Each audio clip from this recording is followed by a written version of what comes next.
और अब रुक करते हैं प्रगति मार्ग का, जहां ऐसी खबरें हैं जो कि देश की तरक्की, प्रगति और लोगों की काबिलियत दिखाती है।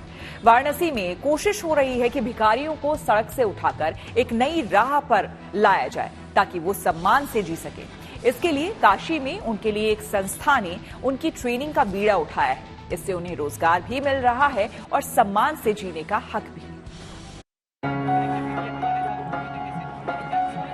कोशिशें कई हुई पर तस्वीर नहीं बदली। ये कवायद उसी तस्वीर को बदलने की है। सालों से सड़कों किनारे, मंदिर के बाहर, चौक चौराहों पर हाथ फैलाए जब कोई भिखारी नजर आ जाता है तो मन को ठेस लगती है। उसी पीड़ा को हर जगह से मिटाने का बीड़ा उठाया है बेगर्स कॉरपोरेशन नाम की एक संस्था ने, जो असल में भारत सरकार के DPIIT यानी department for promotion of industry and internal trade से मान्यता प्राप्त सोशल इम्पैक्ट स्टार्टअप है। मतलब जिम्मेदारी युवाओं ने संभाली है और इस बार इन युवाओं ने बीड़ा उठाया है भिखारियों को सम्मान से जीने की राह बताने की, उन्हें हौसला देने की, और इसके लिए इनके पास पूरा प्लान है। काउंसलिंग करते हैं, उसके बाद इनको अपने ऑफिस में ले जाते हैं, फिर इनको स्किल करते हैं जो जिस भी डोमेन में ये फिट होते हैं, लाइक मार्केटिंग अगर कोई करना चाहता है, या फिर अगर कोई टेलरिंग का काम करना चाहता है, या फिर किसी सर्विसेज, जैसे कि हम एक जलाभिषेक सर्विसेज भी हम ऑफर करते हैं, अगर वो उसमें इन्वॉल्व होना चाहता है तो हम उसे उसमें इन्वॉल्व करते हैं। और जिनका इंटरेस्ट होता है एंटरप्रेन्योरशिप में, बिजनेस करने का, उनका हम एक छोटा एक बिजनेस जो है उसके लिए ट्रेनिंग देते हैं ताकि वो इन फ्यूचर जो है अपने आप को सस्टेन कर सके। फिलहाल ये कोशिश वाराणसी में हो रही है।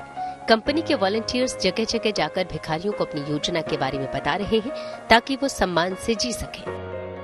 स्थानीय लोगों को भी समझा रहे हैं कि वो भिखारियों को भीख न दें, बल्कि उनकी जांच पड़ताल करके उनके बारे में बेगर्स कॉरपोरेशन को इसकी सूचना दें ताकि वो भिखारियों की मदद कर सकें। ऐसा करने वालों के लिए 1000 रुपए का इनाम भी रखा गया है। फिलहाल वाराणसी के 17 भिखारियों को ये नई जिंदगी दे चुके हैं। टारगेट अप्रैल तक 50 पूरा करना है और फिर अगले 3 साल में लक्ष्य 250 से 300 भिखारियों को नई राह दिखाने की है। यहाँ पर हम देख पा रहे हैं कि जो बेगर्स है, जो भिक्षा मांग रहे हैं, वहाँ पर बहुत सारी लड़कियां भी हैं, लड़के भी हैं। तो हम लड़कियां हैं ना, हम उनको अच्छे से समझ पाएंगे as a safety purpose. Like वो ये भी समझेंगे कि हम हैं तो हम लड़कियां भी हैं ना, यहाँ पर इन्वॉल्व हैं, तो ऐसा कुछ नहीं कि कुछ गलत होगा, ये लड़के कुछ गलत कर रहे हैं, कुछ गलत नहीं कर रहे हैं। लड़कियां हैं तो वो हमारे साथ सेफ भी रहेंगी और उनकी जैसी बहुत सारी लड़कियां हैं जो हमारे साथ ऑलरेडी काम कर रही हैं। युवाओं की इस कोशिश को हर तरफ सराहना मिल रही है। भिखारियों में भी उत्साह है। किसी के आगे हाथ फैलाना भला किसे अच्छा लगता है। हम कहे कि काम करेंगे साहब, नहीं भीख नहीं मांगेंगे साहब। हम लोग सब उन्हें 10-20 रुपया मिल जाता है, 50 रुपया मिला, 100 रुपया मिलता है, तो सब ऐसे नहीं काम करेंगे। 7000 मिलेगा, हम लोग मजदूरी अपन काम करेंगे। ये तो हाथ में ठेसर में हमारा चला गया था। हम गए थे दौरी करने गांव में, तभी तो भीख मांगता हूँ। हाँ, क्या करें, भीख नहीं मांगेंगे तो फिर भी काम भी जाते हैं खोजने, तो ऐसे हालत पे कोई देता नहीं। ऐसे कर तो लेंगे हम, लेकिन काम देता नहीं कोई, हालत देख के। चंदन टीका लगाते हैं, माता पिता नहीं है। हम भी चाहते हैं जैसे इन्हों की रोड पर हम सोते हैं, हमारी भी जिंदगी बन जाए। शहर के लोग भी इस पहल की सराहना कर रहे हैं और इस नेक काम में सहयोग भी।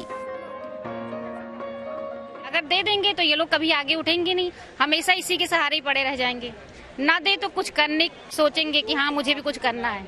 ये बहुत अच्छा है और सबको इससे जुड़ना चाहिए। मैं सबसे यही विनती करती हूँ, हर लोग जुड़ें। भाई हम जुड़ेंगे, हमसे 10 जुड़ेंगे, उनसे 10 जुड़ेंगे। सबके सहयोग से युवाओं की ये कोशिश रंग ला रही है। इनका कहना है कि 25 से 45 साल तक जो बेगर्स काम करने में सक्षम हैं, उन्हें वो नई राह पर ला रहे हैं। समस्या बुजुर्गों की है, जिसकी तरफ सरकार हाथ बढ़ाए तो ये तस्वीर पूरी तरह बदल जाएगी। वाराणसी में अगर ये अपने लक्ष्य तय करने में कामयाब होते हैं तो योजना है इसे देश भर में लागू करने की। Roshan Jaiswal, Varanasi, good news today.